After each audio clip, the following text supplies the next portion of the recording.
नमस्कार, मेरा नाम है गौरव पाल और आपका स्वागत है हमारे इस नए वीडियो में। आज हम बात करेंगे मान्यवर कांशीराम द्वारा दिए गए उस नारे की जिसको हाल ही में बीएसपी सुप्रीमो मायावती ने फिर दोहरा दिया है और उस नारे की गूंज पूरे देश में सुनाई दे रही है।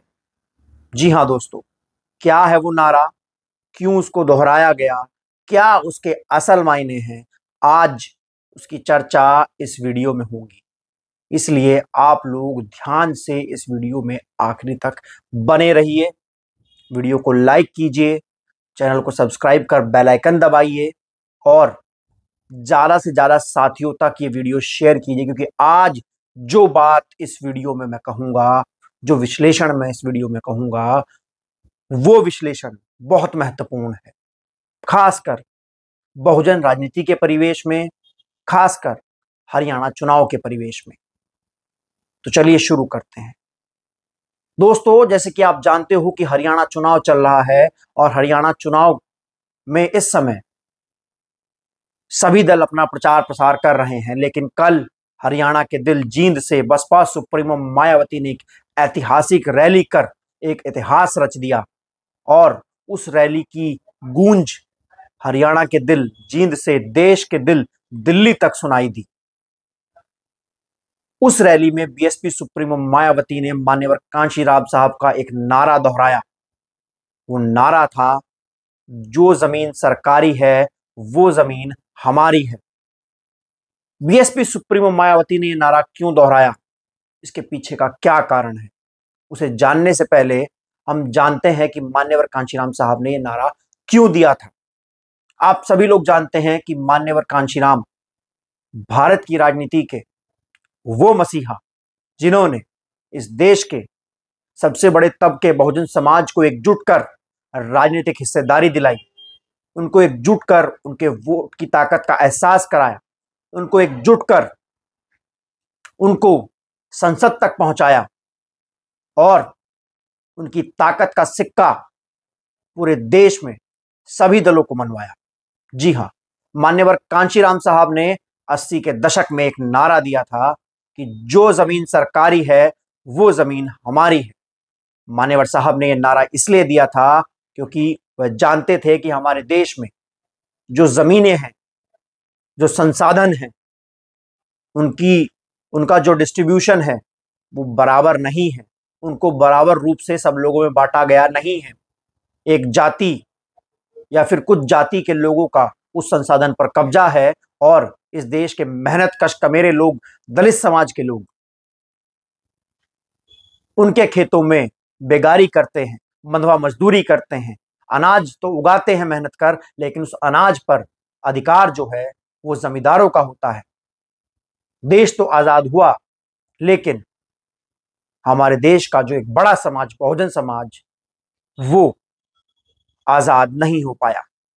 मान्यवर साहब ने नारा दिया जब उन्होंने हालात देखे कि हमारे देश के दलितों के पास खेती करने के लिए जमीन नहीं है, वो अनाज अपने खेत में नहीं उगाते हैं, दूसरे पर डिपेंड रहते हैं। तो उन्होंने नारा दिया कि जो जमीन सरकारी है वो जमीन हमारी है। हाल ही में बीएसपी सुप्रीमो मायावती ने जींद की रैली से इस नारे को फिर दोहराया। मैं आपको वीडियो दिखाना चाहता हूं, उसके बाद उसके मायने बताऊंगा कि आखिर क्यों बीएसपी सुप्रीमो मायावती ने यह नारा फिर दोहराया है। जब मान्यवर श्री कांशीराम जी जीवित थे और हरियाणा प्रदेश में आते थे, आप लोग बड़े दुखी थे कि हमारे पास रोटी रोजी के साधन नहीं है, हमारे पास खेती करने के लिए ज़मीन नहीं है। तो उस समय आप लोग एक नारा लगाते थे कि जो ज़मीन सरकारी है वो ज़मीन हमारी है। आप लोग एक नारा लगाते थे, लेकिन वो नारा आपका पूरा नहीं हो पा रहा था हरियाणा में। और ये कब होगा, जब आपकी सरकार बनेगी। लेकिन जब उत्तर प्रदेश में 4 बार हमें सरकार बनाने का मौका मिला, तो उत्तर प्रदेश में हमने बड़ी संख्या में लाखों लोगों को, जो दलित वर्ग के लोग थे और जो गरीब लोग थे अन्य समाज में, उनको हमने किसी किसान भाई की 1 इंच भी जमीन छीनकर हमने भूमिहीन लोगों में नहीं बांटी थी, बल्कि सरकार के पास जो खेती करने के लिए सरकारी ज़मीन खाली पड़ी थी, उस सरकारी ज़मीन के 2-2, 3-3 एकड़ के पट्टे काटकर हमने भूमिहीन लोगों को, जो गरीब लोग हैं, भूमिहीन लोग, जो दलित वर्ग के लोग हैं, उनको खेती करने के लिए हमने फ्री दी। और इतना ही नहीं, आपको ये भी मालूम है कि जहाँ पर दलित बस्तियाँ होती हैं तो वहाँ जाते ही मालूम पड़ जाता है हर गांव में, गांव देहात में, कि यहाँ पर दलित वर्ग के लोग रहते हैं।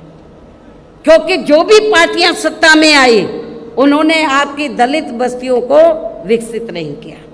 लेकिन जब हमारी पार्टी की सरकार बनी, हमने डॉक्टर भीमराव अंबेडकर ग्राम विकास योजना के तहत, तो जहाँ पर दलित लोग रहते थे, हमने गांव चिन्हित किए अधिक तादाद में, उनको हमने इस योजना के तहत उनको सुविधा मुहैया कराई, उनको सुविधा उपलब्ध कराई और उनको विकसित किया, डेवलप किया। दोस्तों, आपने देखा बसपा सुप्रीमो मायावती ने जींद की रैली से नारा लगाया कि जो जमीन सरकारी है वो जमीन हमारी है। इस नारे की गूंज पूरे देश में सुनाई दी, खासकर दिल्ली में। इस नारे के मायने क्या हैं? आप सभी लोग जानते हैं कि बीएसपी एनएलडी गठबंधन की रैली थी जींद में। चौधरी देवीलाल, पूर्व प्रधानमंत्री चौधरी देवीलाल के जन्मदिन के उपलक्ष्य में, उनकी जयंती के उपलक्ष्य में बसपा सुप्रीमो मायावती रैली को संबोधित करने पहुंची। रैली ने इतिहास रचा, लाखों की संख्या में लोग पहुंचे।